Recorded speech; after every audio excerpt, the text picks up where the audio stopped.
Hi, everyone. I want to bring us back into focus as to why all of us are so excited about digital currencies and blockchains and why I hope all of us are here today. And it's with a quote from Brian Armstrong, the CEO of Coinbase, which was, it still is, one of the biggest and most successful businesses to bring cryptocurrencies into the hands of millions of people around the world. And Brian Armstrong said that digital currencies, and he's referencing Bitcoin initially, digital currency may be the most effective way the world has ever seen to increase economic freedom. If this happens, the implications are profound. It could lift many countries out of poverty, improve the lives of billions of people, and accelerate the pace of innovation in the world. That's a pretty powerful quote. So we should talk about economic freedom and why it's important. So economic freedom is a measure of how easy it is for members of a society to participate in an economy. It has a number of factors such as how easy it is to start a business. Who here started a business using cryptocurrencies? I see quite a few hands in the audience. And it sure is much easier now thanks to the invention of cryptocurrencies and Bitcoin. And economic freedom has to do with whether property rights are enforced. And free trade with people in other nations. Who sent or received a Bitcoin transaction with somebody in another country? A lot of hands again. And again, regulation of labor and businesses and the stability of a currency. All of those are important factors of economic freedom. And here we have a list of different countries around the world ranked by the order of the amount of economic freedom those countries have. And on the left here, we have countries like Hong Kong, Singapore, New Zealand, Switzerland, all with a very high degree of economic freedom. And on the right, we have a list of countries with the least amount of economic freedom in the world, one of which is very nearby, North Korea, Cuba, Venezuela, Zimbabwe, on and on. And being here in South Korea today, we have a fantastic example. If you look at Korea, used to be one country. Now there's two Koreas. In North Korea, they have far less economic freedom. And in South Korea, we have a whole bunch more economic freedom. And before the split, it was North Korea that was the rich part of Korea. And South Korea was relatively poor compared to North Korea.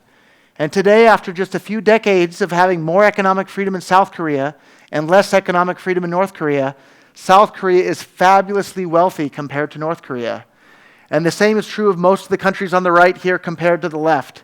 And it shows just how important the amount of economic freedom a country has is in regards to the standard of living those people in the countries have. And here we have a photo of Hong Kong in the 1950s versus Hong Kong today. And you can see in those few decades there, it went from being a little, sleepy island there in harbor to a world-class city with more skyscrapers than you can count. While in the same amount of time, we have Havana, Cuba, barely changed at all. And the difference, again, between Hong Kong and Cuba was the amount of economic freedom in those two parts of the world. And so we can talk about exactly why economic freedom is so important. It's because it leads to higher per capita income, higher life expectancy, higher literacy rates, better income for the poorest 10% of society, better environmental protection, fewer wars and violent conflicts, and a higher self-reported happiness of citizens, and less corruption and bribery. And here we have some exact statistics, right? In the dark green here, we have the income level of the poorest 10% in the most free countries, on down to the red in the least free countries economically. And you can see that there's a direct correlation there. The freer the country is, the more income the poorest 10% of that country has. And that applies not just to the poor, it applies to everybody in those countries. And here again we have a chart with the income per capita for everybody in those countries. And in green, you have countries with the most economic freedom. And in red, you have countries with the least amount of economic freedom. And the correlation there is incredibly clear. The more economic freedom a country has, the more income per capita that country will have. And again, we see the correlation between the adult literacy rates and economic freedom. The freer a country is, the more people know how to read in that country. And the less economic freedom a country has, the fewer people know how to read. And life expectancy as well. The more economic freedom a country has, the longer the people in that country will tend to live. And the less economic freedoms a country has, the faster those people will die. They'll have a shorter life expectancy in those countries. And we see it with unemployment as well. The more economic freedom a country has, the lower the unemployment rate. And the less economic freedom a country has, the higher the unemployment rate. That's incredibly important. Everybody wants to have a job and some income, and the countries with the most economic freedom have the people with the fewest, they have the lowest rate of unemployment in those countries, so the most people have jobs. And infant mortality per 1,000 live births, right? Anybody that's seen a newborn baby realizes how wonderful that is. Well, countries with more economic freedom have fewer babies dying at birth, and countries with less economic freedom have more babies dying at birth. So if you care about babies, you should support economic freedom. Children in the labor force, again. Countries with more economic freedom have less kids working in the labor force.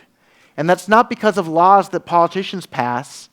It's because they can afford not to be in the labor force. Whereas in countries with less economic freedom, when kids are faced with the choice of working or starving to death, of course they're going to enter the labor force and work so that they can actually eat and survive.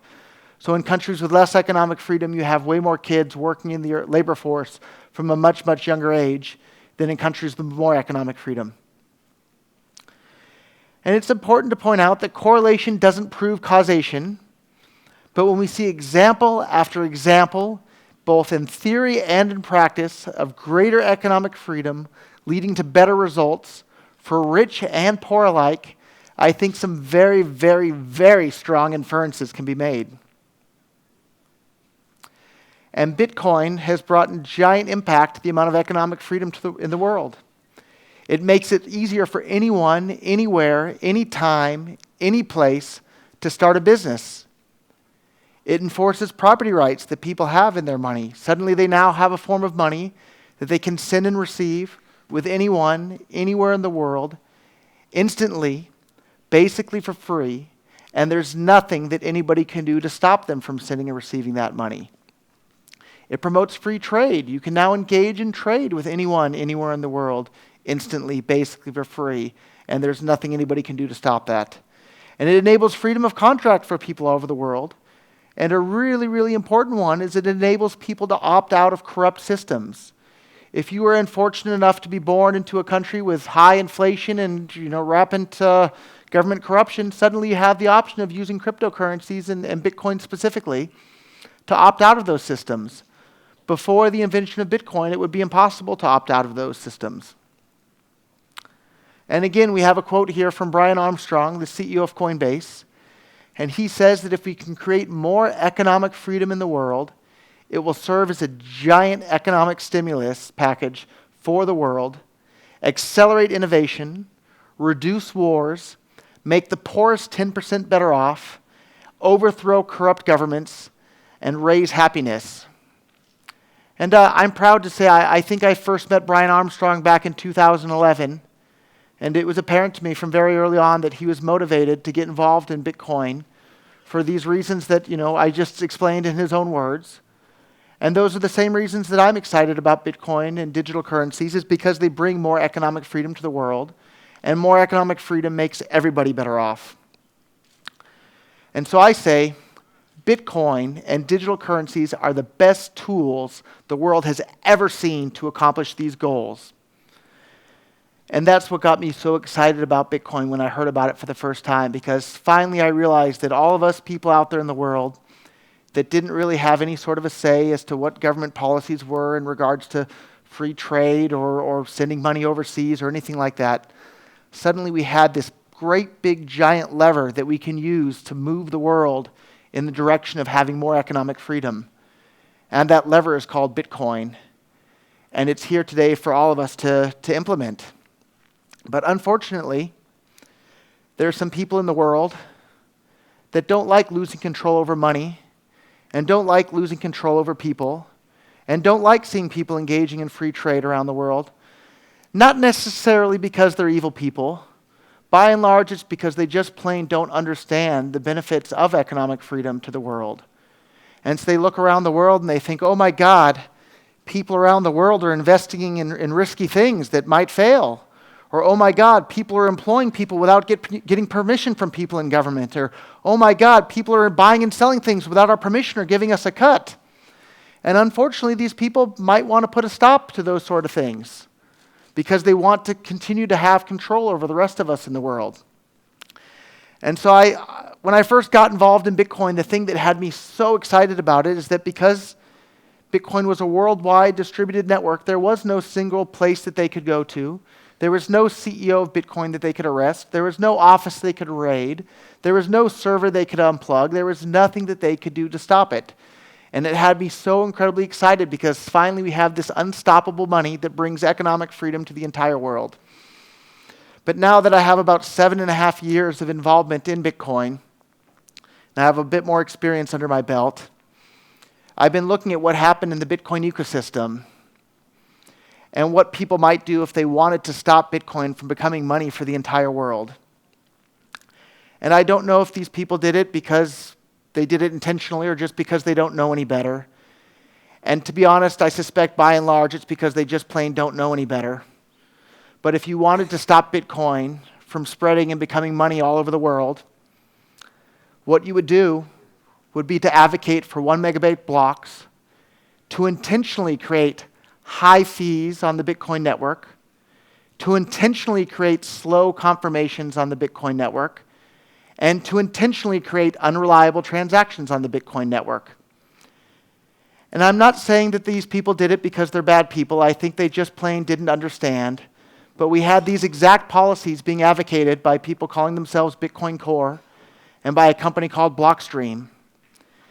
And if you look at the adoption rate of digital currencies and Bitcoin around the world, I think nobody has been more responsible for delaying the adoption of cryptocurrency and delaying the adoption of Bitcoin around the world than these people advocating these policies. And if you agree, feel free to clap.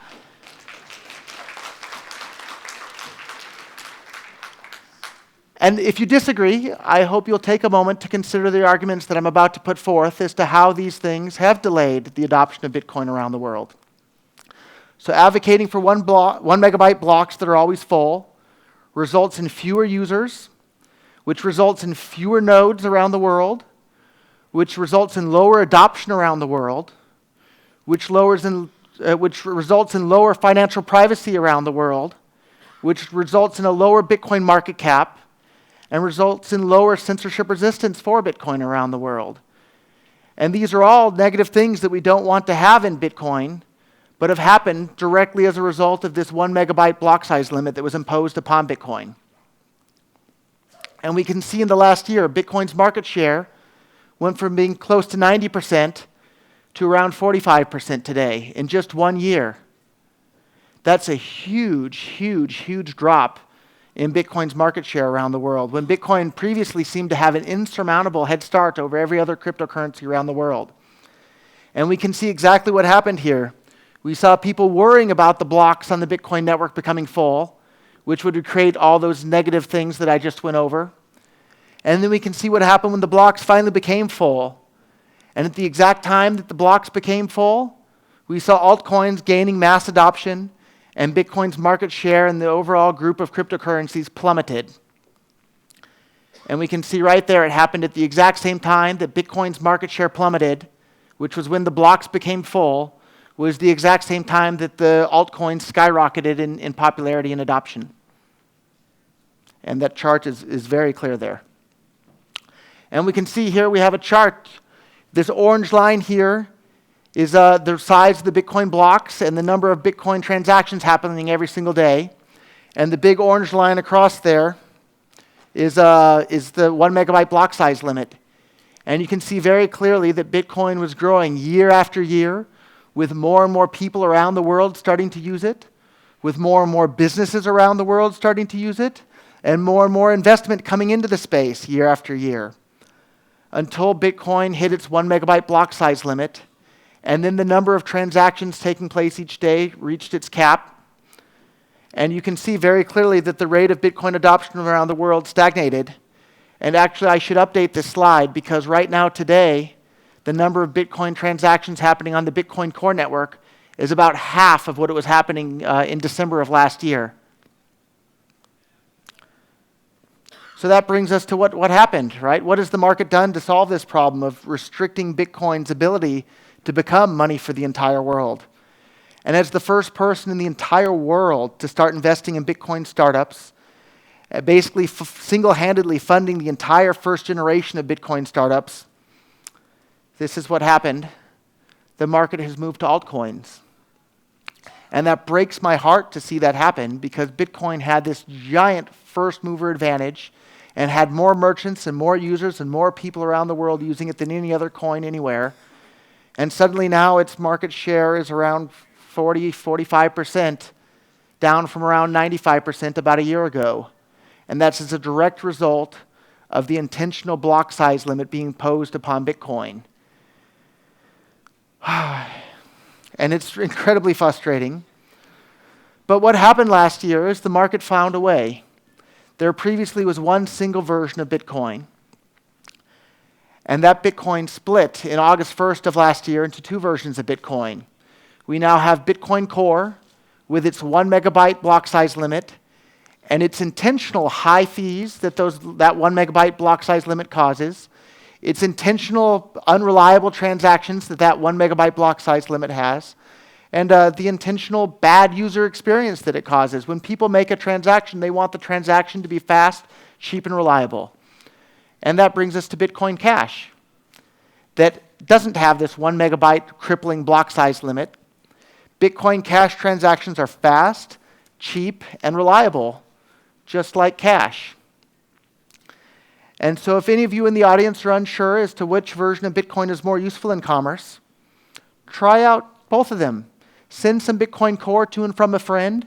Send some Bitcoin Cash to and from a friend.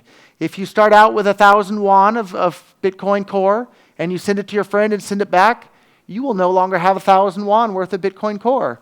You'll have some lesser amount. If you do it with Bitcoin Cash, you'll still have the full amount, just like Bitcoin used to work before we hit the 1 megabyte block size limit. So that brings us to where we're at today. If you like Bitcoin, it's very clear that Bitcoin Cash most closely resembles the Bitcoin described in the Bitcoin white paper. It most closely resembles the Bitcoin that started in day one and existed all the way up until about a year ago. And that's the Bitcoin that became this worldwide phenomenon today, used by businesses and people all over the world. And that's why myself, as the CEO of Bitcoin.com, have stated publicly that we are going to be supporting Bitcoin Cash fully because it's the version of Bitcoin that works, and it works as money for the entire world. And if you're like me and you want to bring more economic freedom to the entire world, we need to have something that works as money for the entire world, uncensorable money for everybody, regardless of where they were born, regardless of what color their skin is, what color their passport is, or how much money they have. In December of last year, the Bitcoin Core network fees got up to over $50 for a single transaction. $50 for one single transaction isn't usable by just about anybody around the world, whereas Bitcoin Cash transactions cost about 1 single won for a transaction, right? That's basically free. And that's the value of Bitcoin Cash, is it enables anyone, anywhere, to use it as cash, as described in the original title of the Bitcoin white paper, a peer-to-peer electronic cash system. And you'll hear a lot of people that are supporting Bitcoin Core today openly say that using Bitcoin as cash is stupid. They mock people who want to use Bitcoin as cash. They mock people who want to buy things like coffee with their Bitcoin. They mock people who want to use Bitcoin as money to bring more economic freedom for the world. And for me, who wants to see more economic freedom for every single person on the planet, Bitcoin Cash is the tool we have to do that. Bitcoin Core is some sort of science project at this point that was hijacked by a bunch of people using censorship and propaganda to do so. And for anybody who's a native English speaker that followed the space, you can see exactly what happened. Supporters of the Bitcoin Core group and mindset openly engaged a bunch of censorship on the English-speaking platforms where they would literally delete anybody's post that was supporting the original roadmap for Bitcoin. And I know firsthand, as someone who literally, I simply posted a quote of Satoshi Nakamoto on our Bitcoin on Reddit without any commentary whatsoever, simply a quote from the person that created Bitcoin, and my post was deleted. So if you think Bitcoin is supposed to be censorship-resistant money for the entire world, we shouldn't trust a bunch of people that are openly engaging in censorship to maintain Bitcoin as censorship-resistant money. So the people behind Bitcoin Cash support free speech and censorship-resistant money for the world. The supporters of Bitcoin Core are openly hostile to freedom of speech online when it comes to these things. So that's where we are today. So I invite you all to tell your friends and tell your family to get started with Bitcoin today. Bitcoin.com is a fantastic place to do that. And if you want to learn more, visit Bitcoin.com. And again, if you're undecided, try using both, and you'll see very clearly that one is usable as cash, one no longer is. Thank you all very, very much. Right.